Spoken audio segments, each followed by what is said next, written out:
The only sound more enjoyable than the plop of your lure breaking on the surface of the water is the high-pitched squeal of your reel as you pull in your first bass of the day.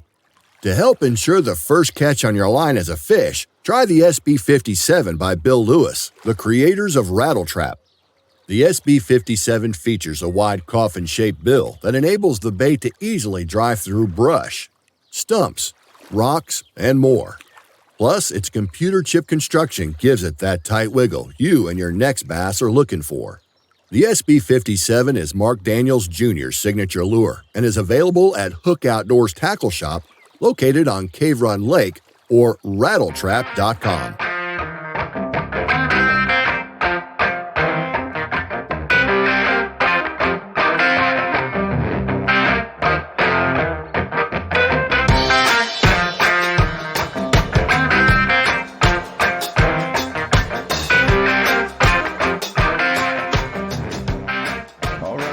It's good to be back.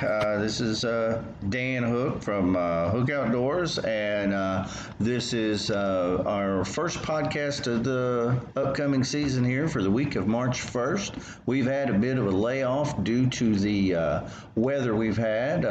February was pretty rough here, snow, ice, power outages.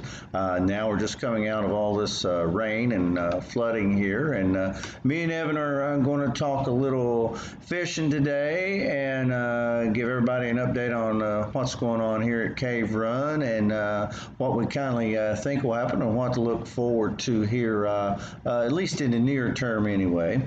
And we'll just get right to it here. Had a lot of rain up at the south end, up in the Sayersville area of the Licking River, that watershed there. And the lake sits right now at 743.1, which is up 19.1 feet from Winter Pool, which is what it was basically at the end of last week. So we've had a tremendous amount of water. Lake's pretty muddy right now. The further south you go on it, the muddier it gets. We got water temps that are in the upper 30s, low 40s.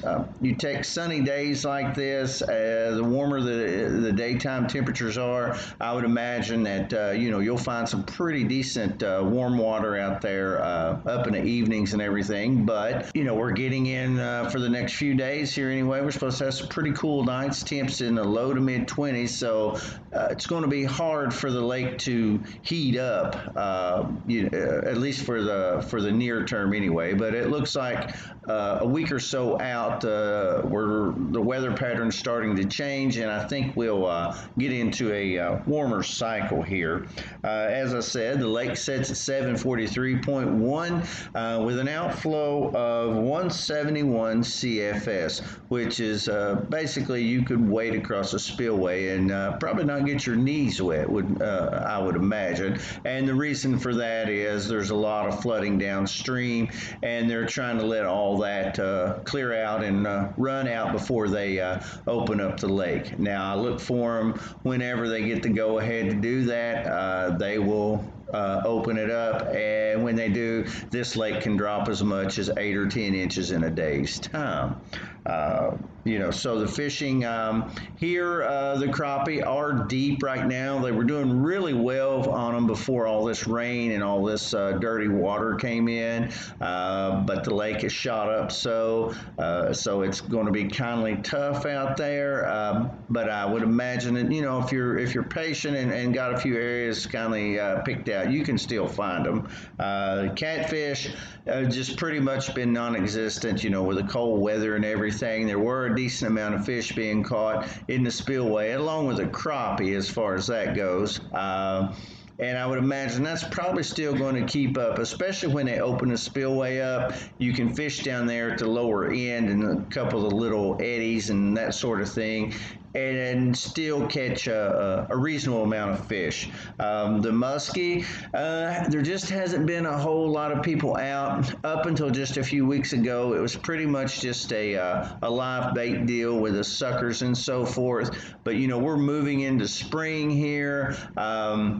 as the water temps warm and the lake kind of silts out and clears up, the grass is going to start coming back. So, they're going to start hitting more moving type baits. Right now, I would imagine with the cool temps, you're still probably looking at glide baits and that sort of thing. Maybe a big single bladed spinner bait of some sort.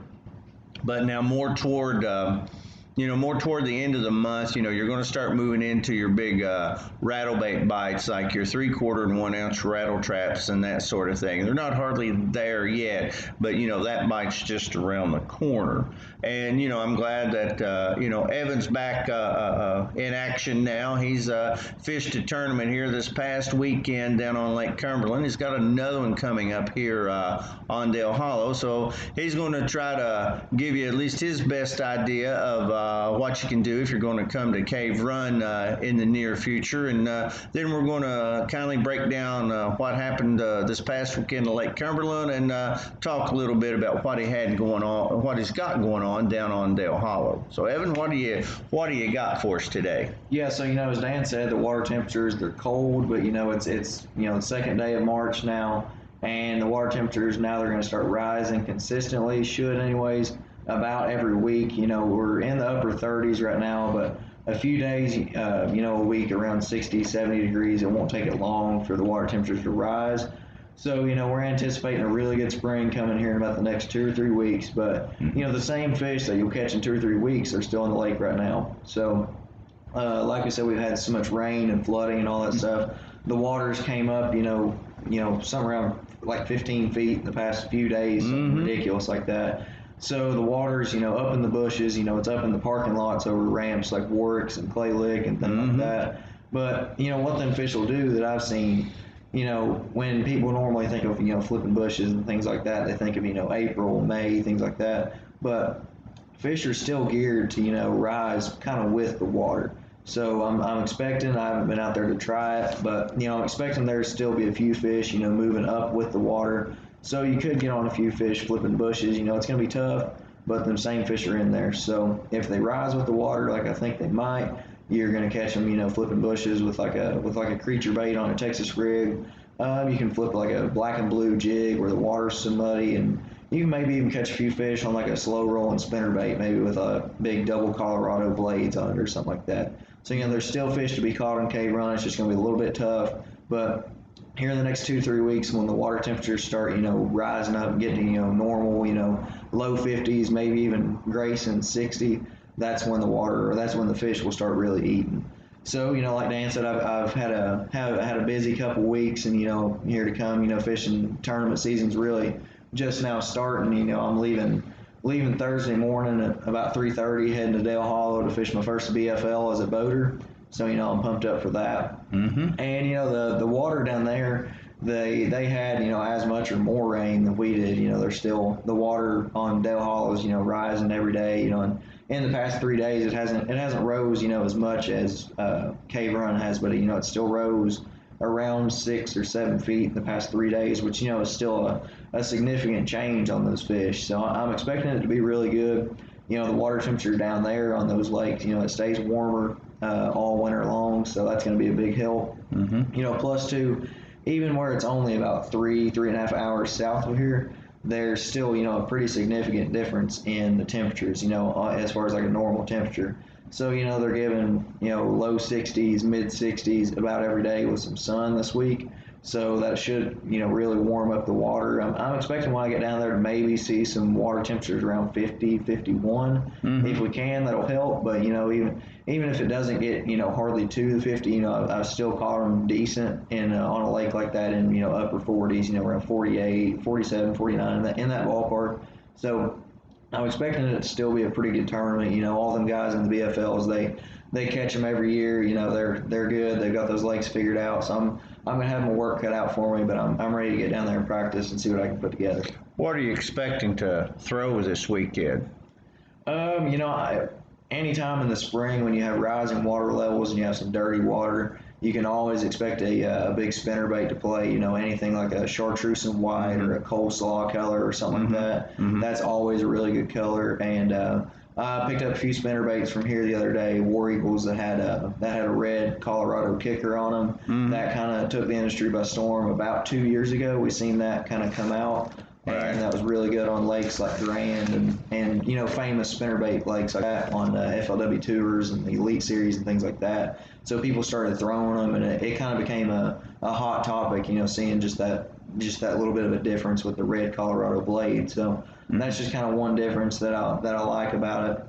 But a spinnerbait's always going to be good in the spring. A chatterbait, I'm definitely going to be flipping bushes. Either with a 1/2 or 3/4 ounce jig, or with just a normal Texas rig with a big flipping hook and some form of creature bait on it. So that's kind of what I'm expecting it to do. But before all this rain hit, water levels started really rising rapidly, and watercolor went to just pure mud is kind of what I'm expecting to see when I get down there. I was looking forward to maybe just a little bit of an offshore bite in the grass. Dale Hollow, it's known as this deep highland reservoir that's famous for extremely good smallmouth fishing, which it is. Don't get me wrong, but the grass down there is something that a lot of people will maybe look over when they think about Dale Hollow. They're always thinking about smallmouth and bluff walls and things like that, which is a really good pattern. But for a tournament fisherman, the smallmouth slot limit down there is just ridiculous. They have a 16 to 21 inch protective slot. On smallmouth, you can only keep one over 21 and one under 16. So, as coming from a tournament fisherman's standpoint, it's fun to go down there and catch those smallmouth, but it doesn't really help me in the tournament except for maybe 2 fish. Right. So, and the thing about the grass down there, that's where most of the largemouth live. The grass grows anywhere from about 10 to 20 feet. That's kind of what I was expecting. And, just fishing, I'm pretty sure it's hydrilla that they have down there. Hydrilla or one of the two is what they have. And, everybody knows in the spring that's a really good pattern. You get down there and you rip like a rattle trap, a red rattle trap or something like that, a red chatterbait. Another one of those things last year that took the industry by storm was a fire red chatterbait. Yeah. And, that's something kind of off the wall that a lot of people wouldn't have thought about, and including me. But I got some this year, and I'm going to definitely throw them some. But people catch them all the time on it, and you've seen tournaments like last year. Spring tournaments on Grand and like Tennessee River Lake's really good in the spring that you fish shallow. That red chatterbait is a big player, so that's kind of what I'm expecting to do. Are you? What area of the lake are you going to focus on? Are you going to be on the Kentucky side or the Tennessee side, or a little of both?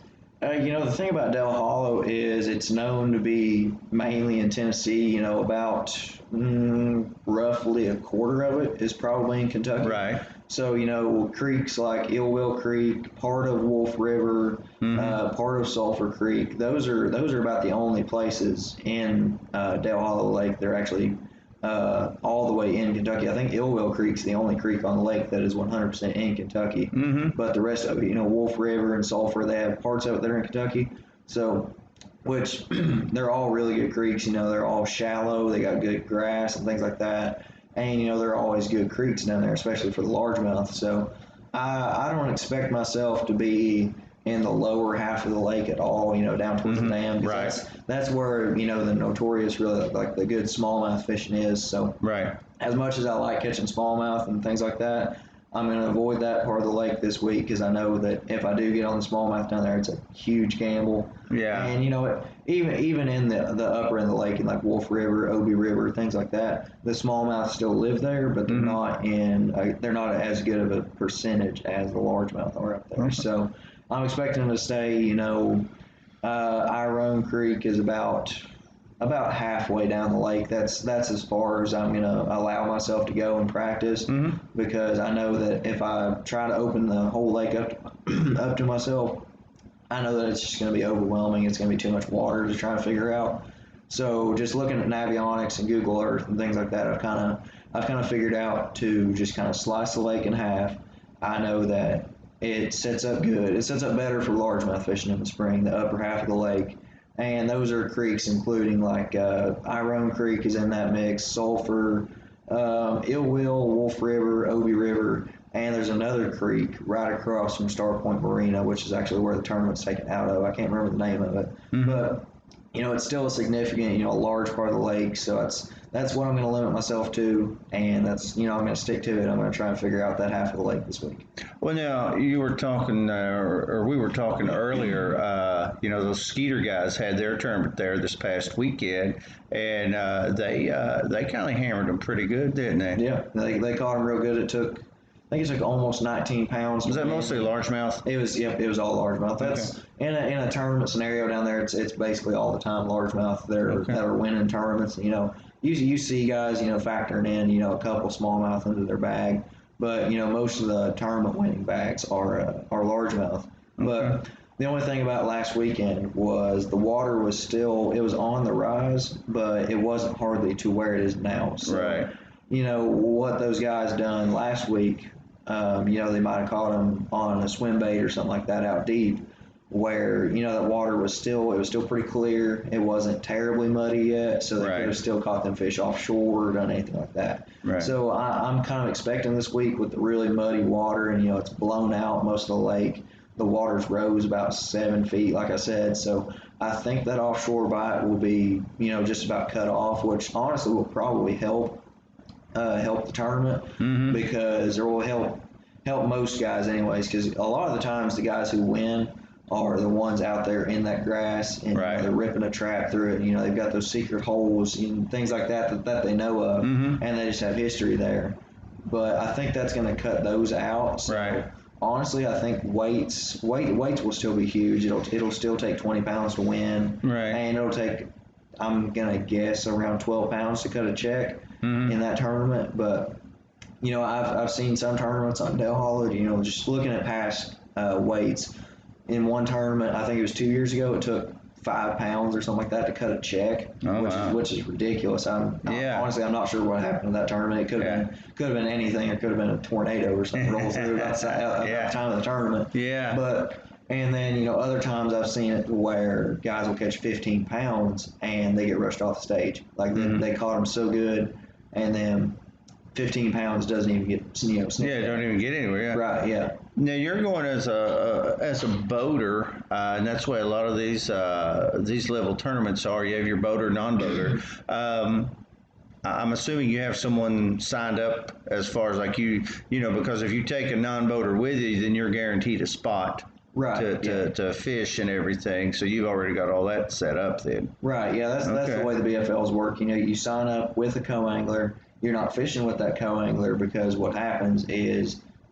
registration. They do a registration and a pre-tournament meeting on Friday evening before the tournament, and after that they send out a mass text, and you get assigned your co-angler or your boater, whichever side you're fishing. Right. And you get their phone number and things like that, and you call them, and you set up a time. Say, hey, meet me at the Shell gas station at 4:30 in the morning, anything like that. Right. So, and why they do that is, if you sign up with a boater or with a co-angler, then you're guaranteed a spot. So they do that to prevent saying, if you just sign up by yourself like in my scenario, sign up as a boater, it would be different, because you might have 170 boaters sign up for the tournament, and then you have 185 co-anglers to sign up for the tournament, and somebody will get left out. Sure.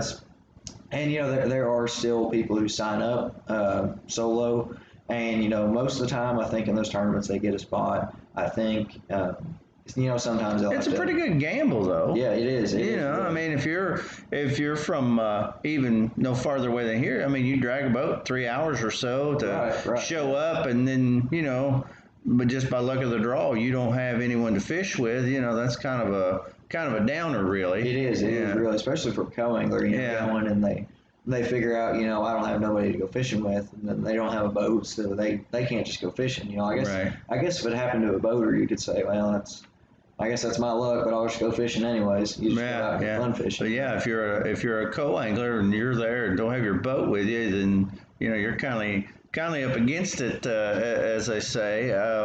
Well, that's fascinating. Do you want to give any mention of your tournament this past weekend on Lake Cumberland? I guess I could. Yeah, had a little bit of a rough tournament on Cumberland this weekend, which I can't say I was the only one. I went down with met my buddy who lives down there, We fished a little open tournament out of the dam together on Saturday morning.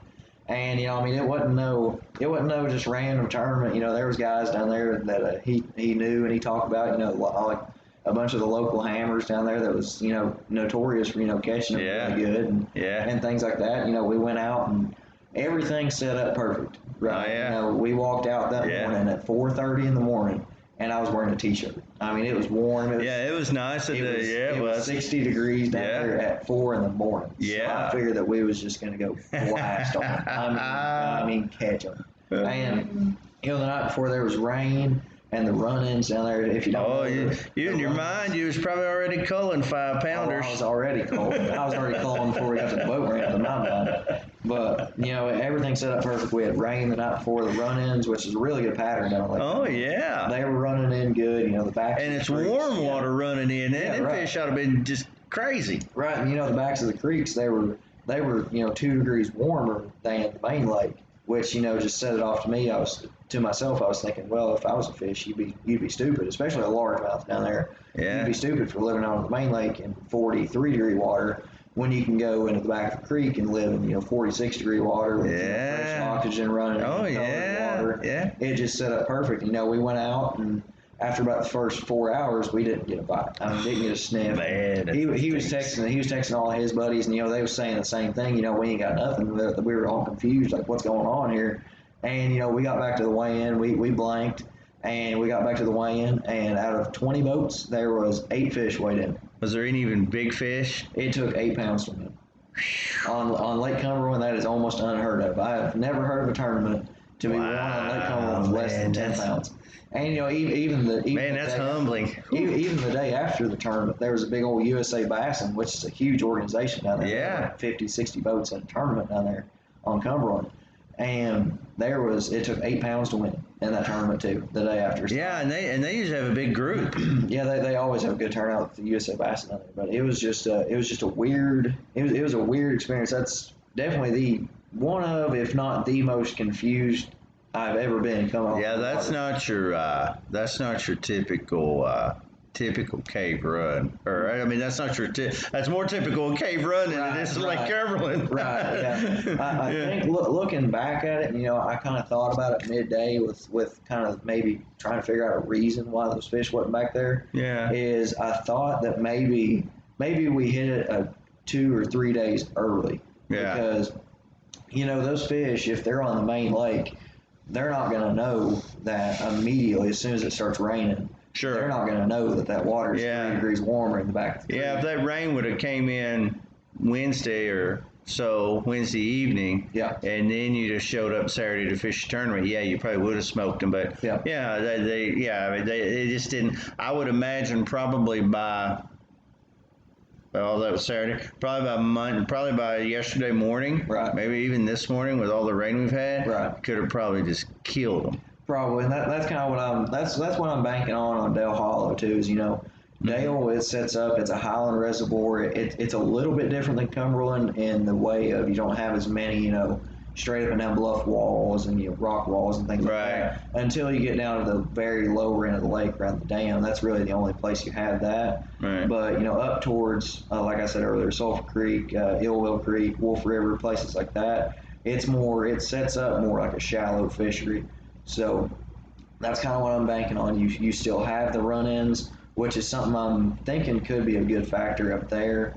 I'm hoping that those runs will still be flowing in. It's warm water too. It was it was even warmer at Dale Hollow. It was 65 degrees at Dale Hollow all night when that rain was hitting. Wow, so I'm hoping that water flowing in and it's going to be 65 degrees. Yeah, it's going to be, and I mean, it's supposed to be pretty warm here, and I mean, they're that much further south, so, hopefully this water temp will kick up and kick these fish into gear and all like that. My main concern when I get down there is hoping that the creeks aren't too awful blown out. Yeah, because sure. that'll make it a little bit difficult, as far as even with a flipping bite, I might not be able to bank on a flipping bite if I can only see my bait, an inch or two down. If the water's so muddy, I might try to bank on just the spinner bait or the chatterbait or maybe even a red rattle trap or something. They had a lot of rain ran through there where we had our rain here like in the Saturday and Sunday, they were getting their rain, like Thursday and Friday, and it kind of freight trains. I don't know if they had the volume of rain that we had, but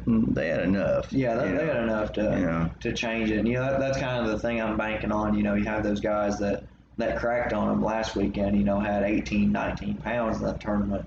Well, it's a whole new lake now. You've got 7 more feet of water. You've got a completely different water color. So that's gonna probably, it might not, but I'm expecting it to hurt their bite. Especially if they caught those fish deep, which I think that they might have. Right. If they caught them deep, then that'll hurt them for sure, because those fish, like I said earlier on in the podcast, with those fish, they're wired to move up with the water. Sure. So, if they see that water, or know that water's moving up, feet, it's getting deeper and deeper where they are. They're going to want to move up with it, get in, especially if there's bushes in the water. Sure. That's where they feel safe. And, a thing that I think of when I think of flipping bushes or throwing around shallow cover or something like that in really dirty water is, I use this one analogy. It's helped me a lot in thinking with dirty water and flipping and things like that, is when you wake up in the morning or at middle of the night or something like that, and your room is pitch black dark. I mean, pitch black dark. You can't see your hand in front of your face. It's so dark you can't see anything. What's the first thing you try and look for? A wall or something hard to touch. Oh, yeah. And that's the same thing those fish do when that water gets extremely muddy and they can't see anything. They just stick to some kind of hard cover, whether it be a stump or a bush or a rock or something like that. Right. They stick to it, and they know that they're around something and not just, Yeah, they're not they're not going to suspend, in 20 foot of water off a point with just nothing there. Right. If that water just looks like butterscotch pudding, yeah, they will. They may be deep, but they're going to be pretty tight on some kind of cover. Hard cover, not grass or something like that, but I mean it'll be a piece of hard cover. And that not excluding the grass completely, I'm sure there will be some fish still out there in the grass, nestled up in it. But really what I'm banking on is those fish getting up there with some hard cover. It's a perfect place for them to live. They got a good ambush point. The water's going to be warmer up there. By next week, or here in 2 days, it should be even warmer up there now. Sure, yeah. With the sun beating down at 65 degrees. Nights are going to be a little bit cooler than I was wanting. They're going to be in the low 40s, maybe in a few upper 30s. Right. But, it's still March, it's early March. Yeah. You have that. Yeah. But that water, it should be pretty. I'm expecting 2 or 3, maybe even 4 or 5 degrees warmer up shallow around some bushes or in the back of a creek or something like that. So right. I'm expecting that's where it's going to go down. Well, good deal. All right, folks. So we're going to wrap it up for today. Wish Evan all the luck in the world. This is another step in his journey toward becoming a professional angler here, fishing this. What division is it in the BFL? It's the Mountain Division BFL. Okay, and you're primarily going to fish Tennessee. Yeah, I'm going to be in Tennessee for all of them except for 2. I got Dale Hollow, the first one. The second one's on Dale Hollow. The third one is on Cumberland. It's in May. Then I go down to Cherokee Lake, which is in eastern Central Tennessee, in that ballpark, in June. And then in September for the Super Tournament, I go back to Cumberland. Okay. So at least you're reasonably close to home and everything. Close. So I just we wish him all the luck in the world, and I hope that he is able to cash a check and get some points this coming weekend and so forth. So we'll catch up with you folks next week on our next episode. Season's kicked off here, and so hopefully we'll have plenty of things to talk about, and then plenty of fish stories to spread around. And this is Dan Hook and Evan Barker from Hook Outdoors, and as we like to say, folks, just get outdoors with Hook Outdoors.